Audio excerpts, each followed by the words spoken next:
జిల్లా కేంద్రం కాకినాడలో మహిళలంతా గత 20 రోజుల పాటు సందడి చేశారు. కాకినాడ సిటీ ఎమ్మెల్యే ద్వారంపూడి చంద్రశేఖర్ రెడ్డి ఆధ్వర్యంలో సాగిన జగనన్న సంక్రాంతి సంబరాలతో ప్రతి మహిళ ఇంతా పండుగ శోభ నెలకొనేలా చేసింది. సంక్రాంతి ముందే వచ్చిందన్న రీతిలో మహిళలు పోటీలను తిలకించేందుకు తరలివచ్చారు. సిటీ ఎమ్మెల్యే చంద్రశేఖర్ రెడ్డి సాంప్రదాయ పట్టు వస్త్రాలు, పంచెకట్టుతో హాజరయ్యారు.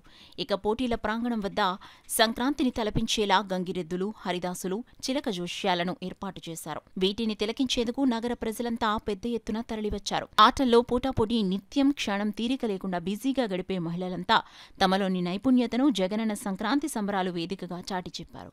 ప్రధానంగా కాకినాడలోని 84 సచివాలయాల పరిధిలో అందమైన రంగవల్లులతో ప్రథమ, ద్వితీయ, తృతీయ స్థానాలకు ఎంపికైన మహిళలతో స్థానిక ఆనందభారతి గ్రౌండ్స్లో ఫైనల్స్ నిర్వహించారు.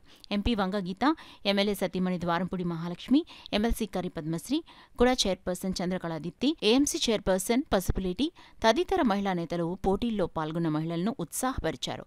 మధ్యాహ్నం 3 గంటల నుంచి రాత్రి వరకు సాగిన ముగ్గుల పోటీలో, tug of war, musical chair పోటీలలో జగనన్న పాటలతోనూ, బాణసంచా కాల్పులతోనూ వచ్చే సందర్శకులకు పండుగ శోభను తలపించేలా వేసిన సెట్టింగులతో అలరించారు. గడిచిన 20 రోజుల్లో పై 3 పోటీలకు సుమారు 84 సచివాలయాల పరిధిలో దాదాపు 17,000 మంది మహిళలు పోటీల్లో పాల్గొన్నట్లు ఎమ్మెల్యే చంద్రశేఖర్ రెడ్డి చెప్పారు. ఆయా పోటీల్లో సచివాలయ పరిధి నుంచి ఫైనల్స్ వరకు సుమారు 3,500 మందికి మిక్సీలు, కుక్కర్లు, డిన్నర్ సెట్లు, హాట్ బాక్సులు, స్టీల్ వస్తువులతో పాటు ఫైనల్స్ వరకు మొత్తం 35 లక్షల ఖర్చుగా గల బహుమతులు అందజేశారు. ఫైనల్స్ విజేతలకు ప్రథమ, ద్వితీయ, తృతీయ బహుమతిగా వాషింగ్ మిషన్, ఫ్రిడ్జ్, టీవీలను అందించారు. 23లో అంటే పోయిన డిసెంబర్లో స్టార్ట్ చేసాం.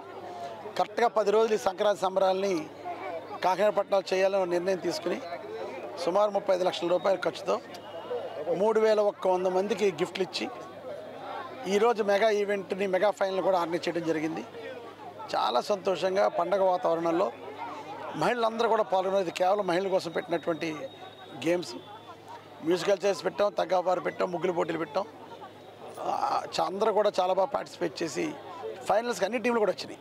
చాలా సంతోషకరమైన విషయం ఏంటంటే ప్రతి వార్డు వాళ్ళు ఈరోజు పార్టిసిపేట్ చేసి ముగ్గుల పోటీల్లో కూడా చాలా నువ్వా నేను అన్నట్టుగా అందరూ కూడా పోటీ పడేయడం జరిగింది. జడ్జెస్ కూడా చాలా కష్టమైంది ఫస్ట్, సెకండ్, థర్డ్ నిర్ణయించడం కోసం. అదేవిధంగా మ్యూజికల్ చైర్స్ కూడా చాలా స్పోర్టివ్ ఆడారు. తగ్గవారు కూడా అందరూ కూడా పార్టిసిపేట్ చేసి చాలా సంతోషాన్ని వ్యక్తం చేశారు. పండగ అంటే ముఖ్యంగా సంక్రాంతి పండుగ ఎక్కువగా కోడిపందాలని కానీ ఇతరత్ర గేమ్స్లో మగవాళ్ళు బాగా ఎంజాయ్ చేస్తారు.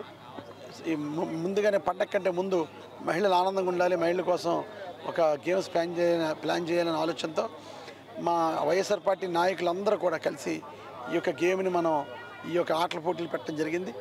అందరూ వైఎస్ఆర్ పార్టీ సంబంధించిన నాయకులు, క్యాడర్ కానీ లీడర్స్ అందరూ ఇన్వాల్వ్ అయ్యి ఇది సక్సెస్ఫుల్ చేశారు. ఇది ఒకటి వల్ల అయ్యే పని కాదు. అందరూ కూడా కలిసి సమిష్టిగా సక్సెస్ చేయటం వల్ల చాలా బాగా జరిగింది. అయితే 10 రోజులు మాకు ఈ యొక్క సంక్రాంతి సంబరాలు జరుగుతున్నప్పుడు ఎవరికి అలసట లేకుండా అప్పుడే అయిపోయింది అన్నట్టుగా మాకు ఫీలింగ్ ఉంది. ఏదైనప్పుడు కూడా చాలా సంతోషం. కాకినాడ పట్టణంలో మొట్టమొదటిసారి ఇటువంటి సంక్రాంతి సంబరాలు జరపడం నాకు, మా కార్యకర్తలకి, మా లీడర్లకి అందరూ అదృష్టంగా భావిస్తున్నాం.